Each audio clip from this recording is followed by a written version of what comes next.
Reality, captured in user-friendly symbols and processed for understanding.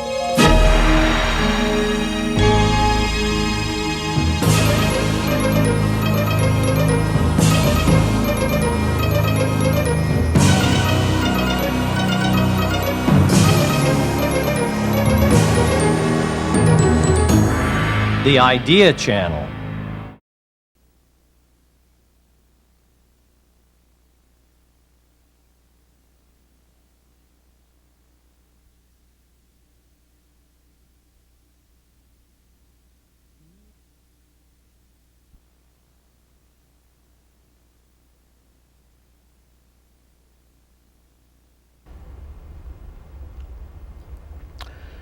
Country after country has seen its monetary system blow up in its face, and subsequently it's had to do something about it, and we've had kind of revolutions. Now, right now, this is a very interesting subject because of the problems of the other kind of revolutions that have been taking place in Russia and in Eastern European countries. All of a sudden, a communist system which has been lasted in Russia's case for 70 years, in these other countries for 40 years, is blown up in their faces. Those systems had a monetary system, which was part of their whole centrally planned, centrally designed system. And now they are desperately seeking what to do about that monetary system. Do they keep it and just simply replace it? And I think one of the subjects which monetary economists have been most interested in is what happens under those circumstances. In many cases, we have very straightforward results. After the hyperinflation, after World War I in Germany, Hungary, Poland, everywhere, what they all did essentially was go back to a kind of a pre-war system in which they established a money which was intended to be linked indirectly to a commodity, indirectly to gold, in most cases by linking it directly first to the dollar and then to gold. Right. Under current conditions, that's not, the commodity doesn't enter into it. And it's kind of interesting to see the different shapes shape these things have taken. One of the interesting cases is one that, Dan, you know very well because you were there, and that's the one in Chile. Here you had a Chilean inflation that reached what, about 1,000% a year? About 80% a month, which compounds out to more than 1,000% a year. You know, 80% a month, if you stop thinking about that and think about the fact that every month almost every month your rent doubles. And prices change between lunch and dinner. Between lunch and dinner, yeah. It actually leads to, when you're watching it, and I've only watched films of what it was like back in 1973 at those levels of inflation, but when you're watching that, it was something on the order of just a total breakdown of society going on. I had one friend who ran a sausage company, and he was trying to sell sausage from Santiago to the north of Chile, and the guy says, well, I'm not going to, he said, well, what do you have? And the person he was selling it to said, well, I have a truck of 1 liter oil packed in 1 liter containers. And the guy said, well, I have sausages, so I'll ship you my truck of sausages, and I'll pay my workers in oil. And essentially, they just walked away from the monetary system, and it makes for an incredibly inefficient way of running a country. And the Chileans have clearly been scarred by this, and the Chileans have, since that time, instituted many interesting reforms to deal with their monetary problems. You know, the most interesting one, though, I think, and one that is least well known, is the one by which they've separated the unit of account from the means of payment. You know, we ordinarily don't make that distinction. Ordinarily, you owe me $10, and you pay me $10 bills, or you pay me a check written in $10.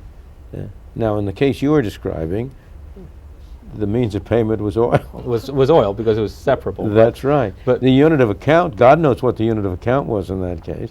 There wasn't any. That's correct. No universal unit account. Right. Yeah. But what the Chileans have since done is they've come up with this thing called the Unidad de Fomento, which call it an investment unit, we'll call it, and it's a number. 1 UF is equal to, say, 2,000 pesos.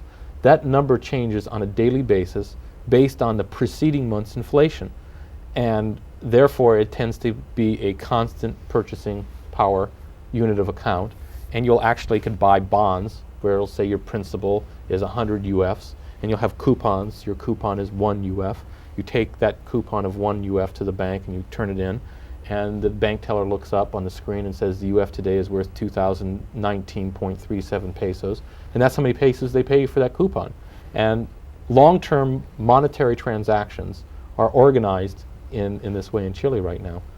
And have been for quite a while. And How long is it, Bob? When did they introduce it? back in their 70s. Late 70s, I believe. Late So it's 70s. something like 15 years of But experience. you know, and that's really no It's- different than what they did in the German hyperinflation of 22 or 23, when they quoted prices in dollars, but were paid in marks.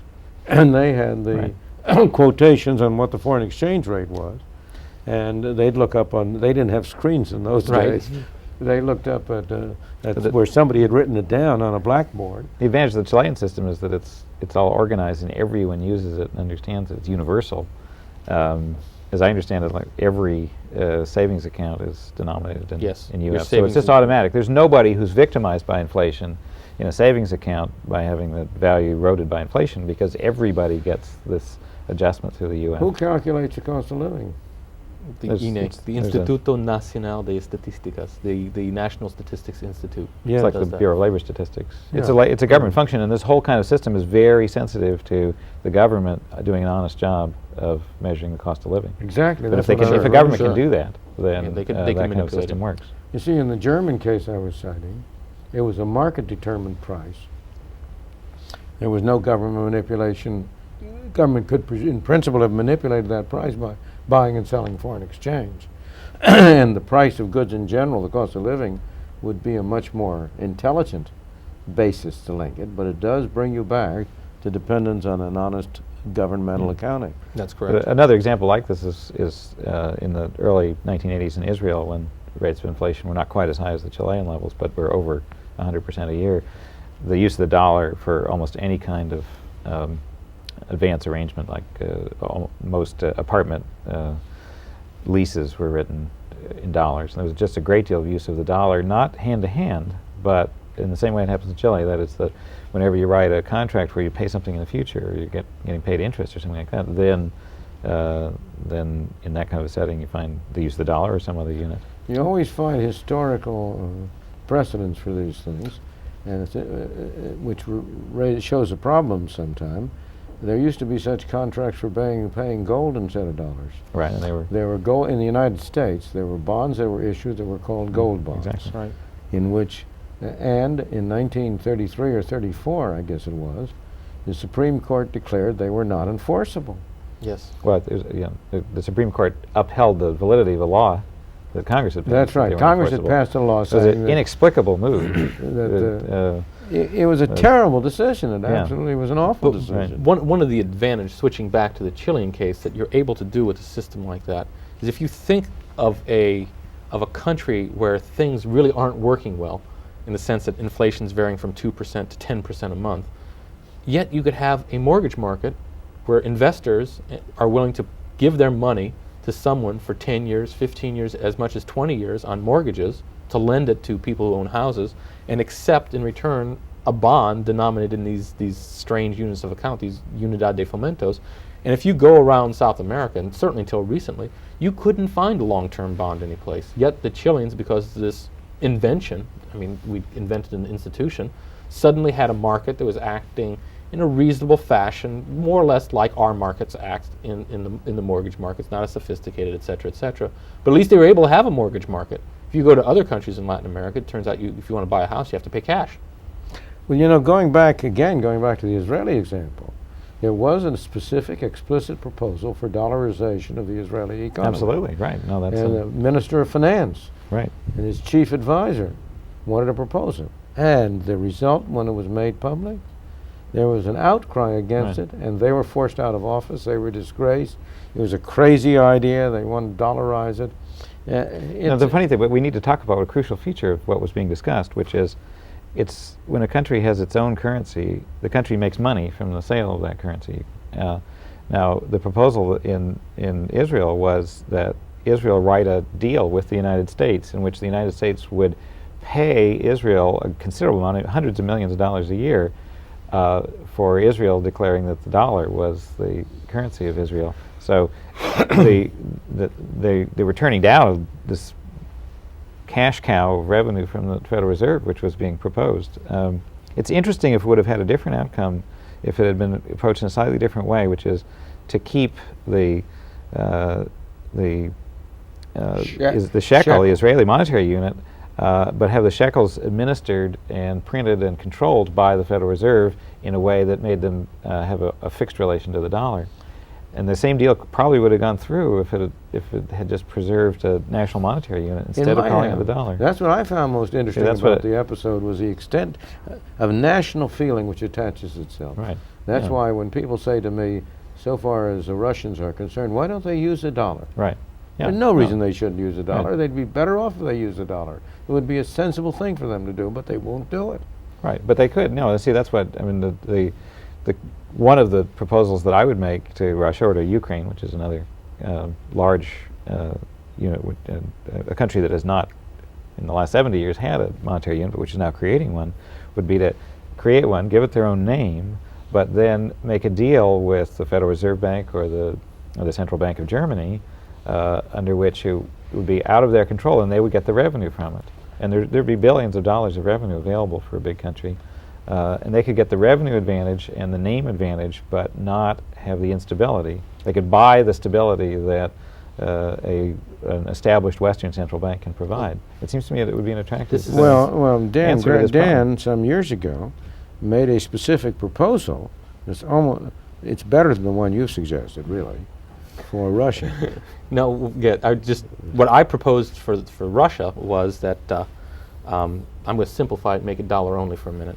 But what I propose is something like the currency board, like they use in Hong Kong. Sure. Which did use it. It's not. Is you create a new ruble. They do have now.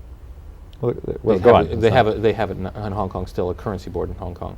But you issue something called a new ruble. Say it's equal to $1. My proposal is $1 plus 2 Deutschmarks, in order to have less fluctuation in the real exchange value of it. But you have a thing created called the Exchange Fund, 7-man board of directors, 4 Russians, 1 from Daiichi Congo Bank, 1 from Citibank, and 1 from Deutsche Bank, the 3 biggest banks in the 3 biggest countries.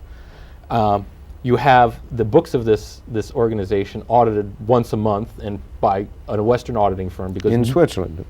or Yes, that's right. Price Waterhouse or someone Right, like that, right. and they print it in Pravda, the newspaper called Truth back then, and because no Russian believes anything the government says right now. So you just have to start from that precept, or that supposition. And then whenever the one characteristic is that this new ruble is redeemable either into $1, and in my case $1 plus 2 Deutschmarks, anywhere in the world. And that's the only thing the exchange fund's allowed to do. They take the proceeds from the creation of this currency, they place it on deposit in New York and in Frankfurt, and they earn the interest, which is your seniors that you've been talking about. Right. And it's basically, it's controlled in the sense that you have this board that consists of some foreigners, and you also have outside auditors, so they can't really go and steal the money without getting into trouble, without people knowing about it. And that was my proposal, and I actually made this proposal at Moscow State University, and I put your imprimatur on it. I said, well, I showed it to Milton Friedman. He said, yep, it'll work, they'll never do it. And the whole audience busted up laughing because they said, why won't we do it? This is back in 1989 when Glasnost was going and there was no perestroika at all. And they said, we'll do it, we could do whatever we want in the Soviet Union at that time now. And it turns out they were actually right. You could do lots of things, But if you take that plan for a moment, what people always ask when you propose them is, well, all right, you're going to print rubles, and the only way you can get a ruble is by depositing $1. Who's going to deposit dollars to get rubles? Well, in fact, the answer is very simple, but leaves a problem. The answer is that foreign investors who want to invest in Russia will bring money in. This has to be accompanied by provisions within Russia for security of private property and for the fact that people who make money there can convert it back into dollars and take it out, so that foreign investors. But I've also thought that it might well be that many Russian nomenclatura who had secreted foreign exchange outside might find this a convenient way to launder their money back into the country. It's not that much money. What I had actually recommended was export industries have to pay their workers in this new currency. Yeah. Is what I'd It's what usually, I'd you know, recommend. historically, it's never been a problem for a country to get its national currency and its national unit in use. I mean, the leading example is the United States. There was no such thing as a dollar. The dollar was created by Congress after the U.S. was formed, and the use of the dollar became universal immediately after the dollar was created by Congress. And it didn't. There's no law in the United States that says you have to use dollars. But what the problem is, the reason why there's a real problem here is that you're talking about the benefits to a country from being able to create this currency. You're talking about the seigniorage, which is really the interest on the money. Right.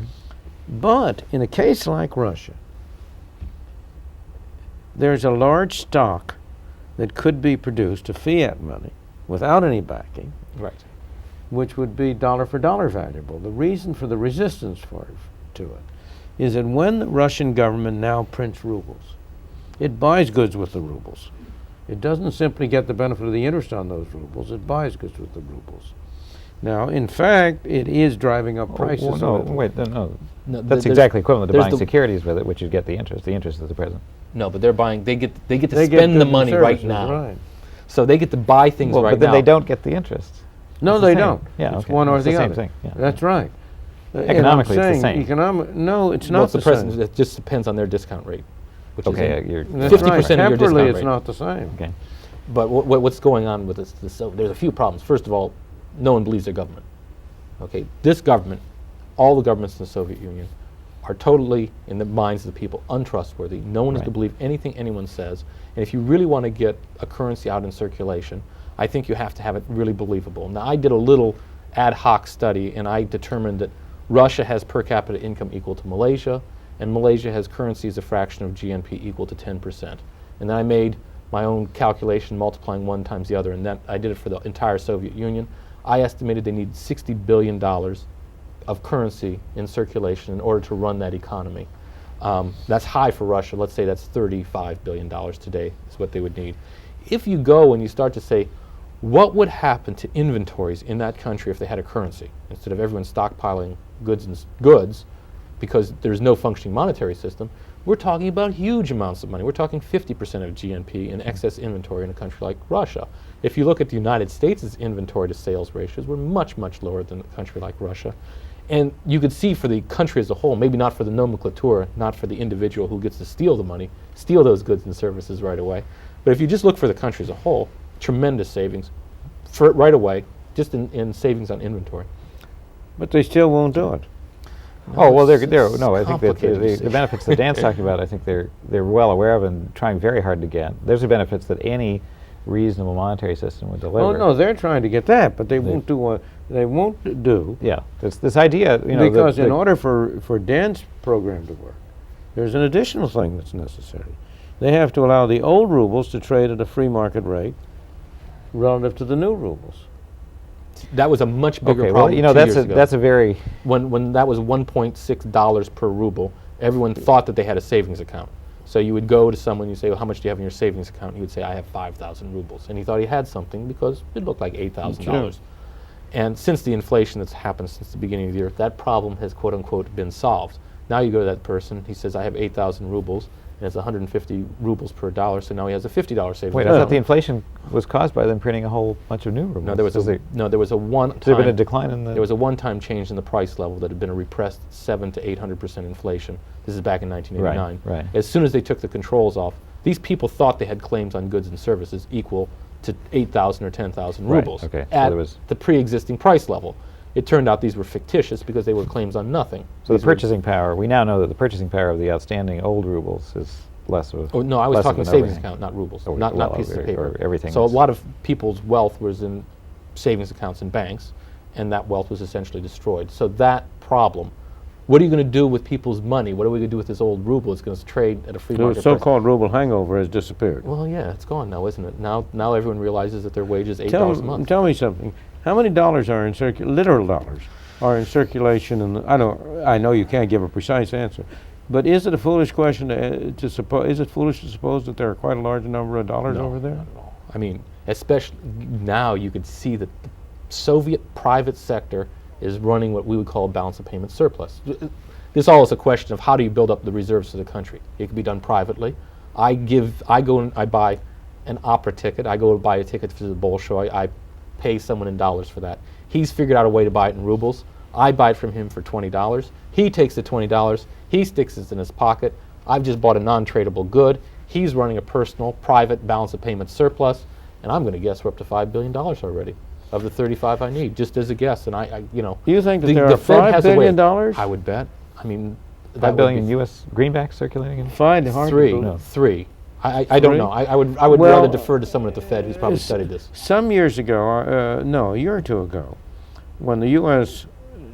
currency outstanding was going up very rapidly, I estimated how much excess it was by just extrapolating the past thing. Yeah. And I came to something like $6 or $7 billion in a year. Well, just look what's happened this last couple of years. This last year's another explosion. What is the total? Do you remember what the total amount of currency in the United States is? 270 about- billion. Yeah, I was going to say Currency. it's $2,000 per family, and I don't know any family that holds $2,000. No, of course, so nobody does. It's somewhere else in the world. Well, It's there's no in question drugs where and so half on. of it Yeah. is in tills or in ATM Oh, no. accounts. Maybe. In tills? No, I think the first principle of business is that you try to keep almost nothing. Well, in the maybe till. not half. But maybe, first of all, a lot of it is lost.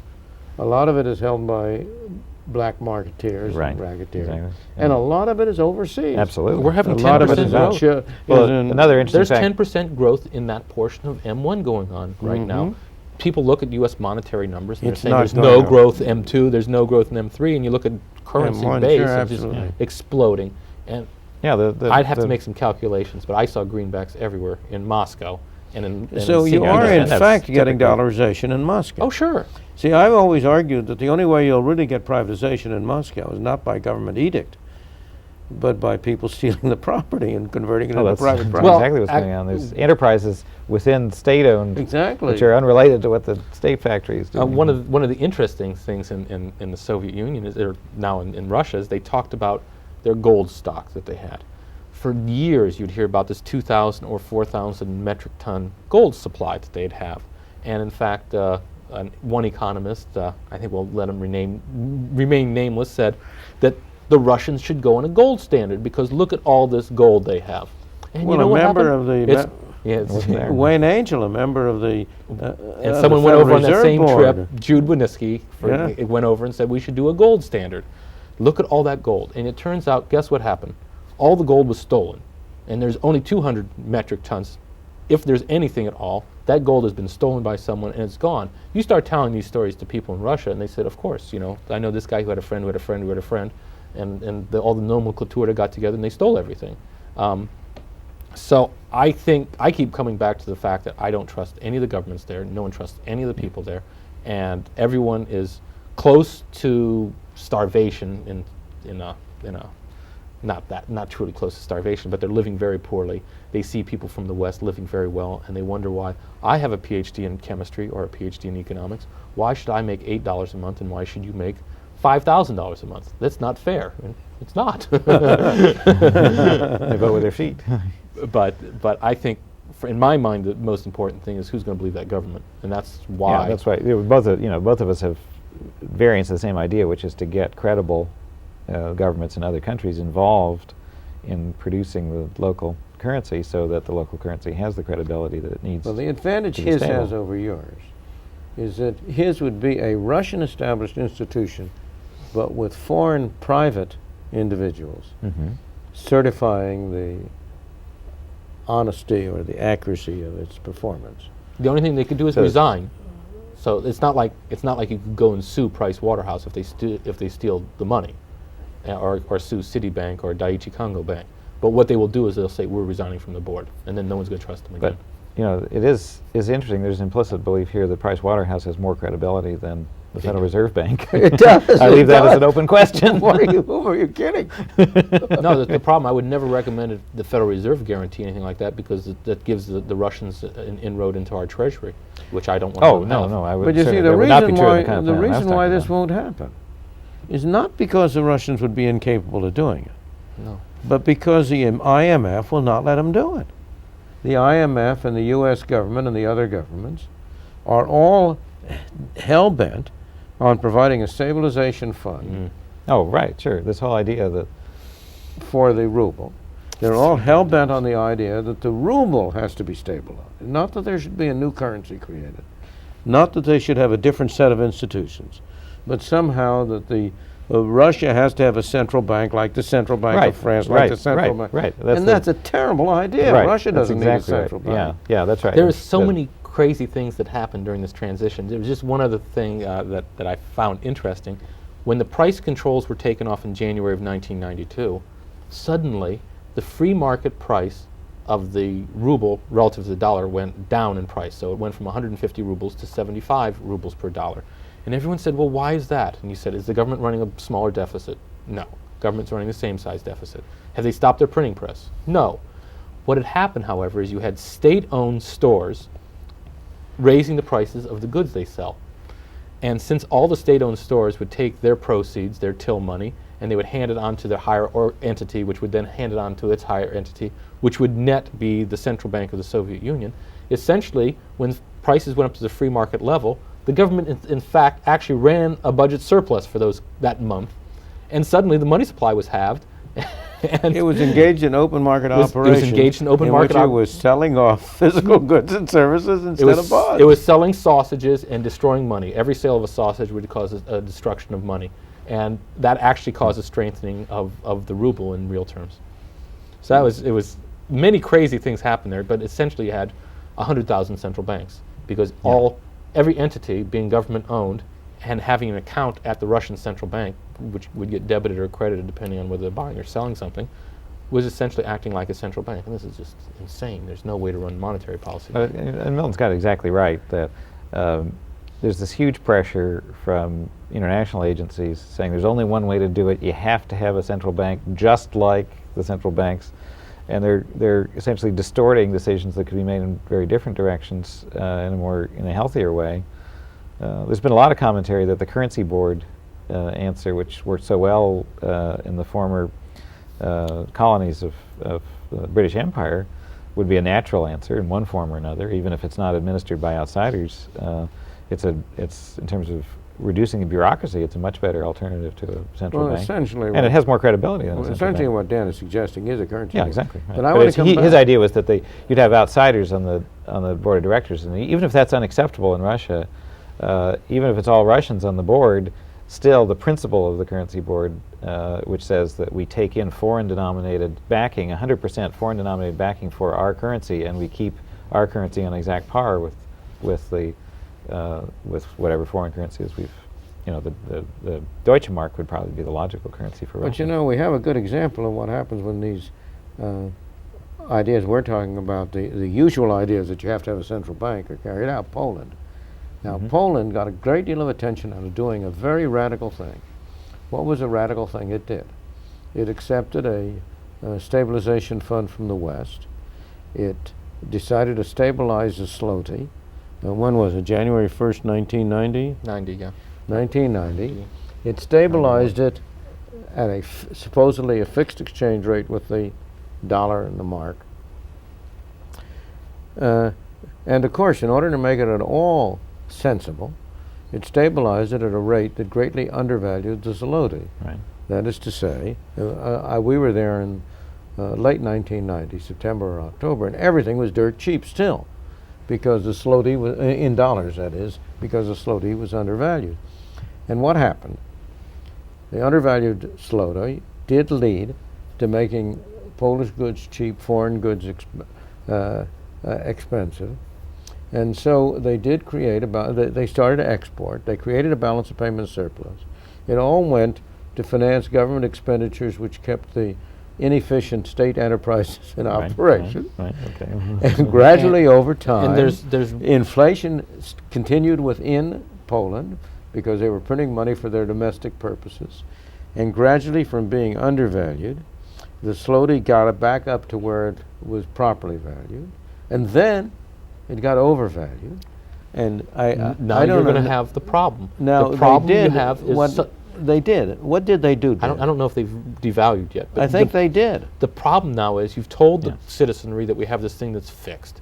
This is a people who don't, well, in the case of Poland, they obviously better remember capitalism, but they're coming out of 40, 50 years without it, and you've suddenly said this is a currency which has been fixed, and now all of a sudden it isn't. So the government's broken its word. Now they don't know why the government's broken its word. They don't connect the fact that the zloty is no longer the same numbers per dollar. They don't put that in their mind with the fact that they've been having a bailout of the next door factory. They don't realize that the two are connected. And these people are sitting there and they say, my God, the government breaks its word on that. What else are they going to break their word on? So all of a sudden the government, which has no credibility, loses credibility again. And it's just a very, very dangerous cycle where you could fix it for a while, but you're setting yourself up for a fall if you don't bring private enterprise in place, if you don't balance your budget, if you don't do all the things you're supposed to do. And it's just, you're setting yourself up for a fall, which I find very dangerous for these countries. You know, Václav Klaus, who was the finance minister of Czechoslovakia, and who on the whole is doing a very good job, was asked not long ago when he was in either in this country or Canada, I'm not sure, what was the biggest obstacle, his biggest obstacle, his biggest problem that he was facing in trying to bring Czechoslovakia to a proper market system. He said it's that stream of advisors from the West. From which university? He didn't say which university. He said he really was talking about government advisors as well as university advisors. Right. Because he says they're all over here trying to tell us that we've got to be a little bit more socialist. Exactly. Right. Yes. Well, it's the natural thing for a government bureaucrat to try to. But the thing that really drives you crazy is that there are